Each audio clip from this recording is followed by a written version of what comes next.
এটা যদি করে যদি তুমি বিক্রি করো তাহলে অবশ্যই এখানে মূল্য তালিকা, উৎপাদন তারিখ, মেয়াদের তারিখ এগুলো আবশ্যিকভাবে থাকতে হবে। বিষয়টা কি ক্লিয়ার? আচ্ছা ঠিক আছে, আমরা একটু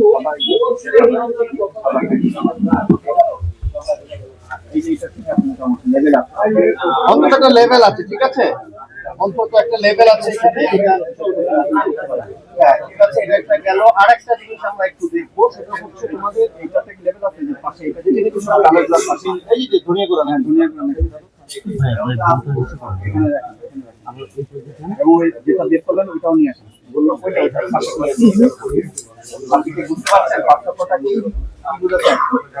এরকম করে লেভেল রাখতে হবে, এখানে নাম লিখতে হবে, উৎপাদন তারিখ, মেয়াদের তারিখ, ওজন এবং এমআরপি আবশ্যিকভাবে থাকতে হবে।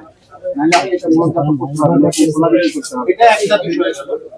পরবর্তী বিষয় আছে এটার দাম কত, এখানে কত লেখা, এই যে তোমার মূল্য তালিকা এখানে কত লেখা, এটা 160 টাকা। আমার থেকে একটু রিসিপ্ট টাকা, এটা 160 টাকা, এই কারণে 160 টাকা একটু রিসিপ্টটা দেবো। টাকা রসিদটা, হ্যাঁ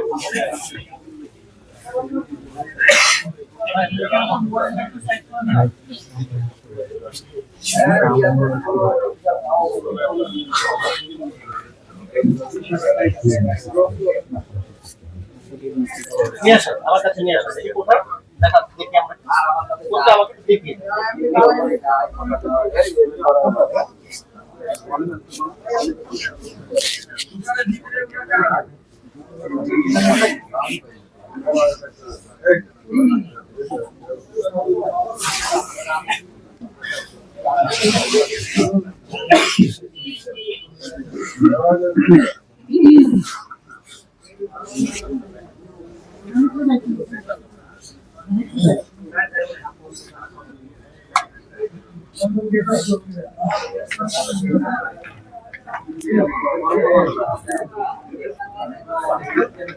আচ্ছা ঠিক আছে, আমরা বুঝতে পেরেছি, হয়তো আপনি খুঁজে পাচ্ছেন না। ঠিক আছে, আমরা যে বিষয়টা বলেছি আজকে আমাদের এই অভিযানটা মূলত রমজান উপলক্ষে বাজার মনিটরিং কার্যক্রমের উদ্দেশ্যে আসা এবং আপনাদেরকে সতর্ক করা।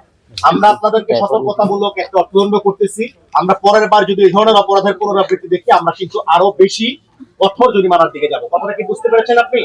আমাদের একটা প্রসিকিউশন আমাদের একটা একটু লেখেন, প্রসিকিউশন লেখেন,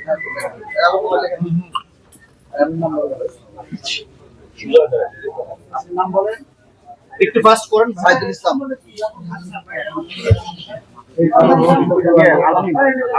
লিখে এটা লেখেন, আমাদের লেখেন।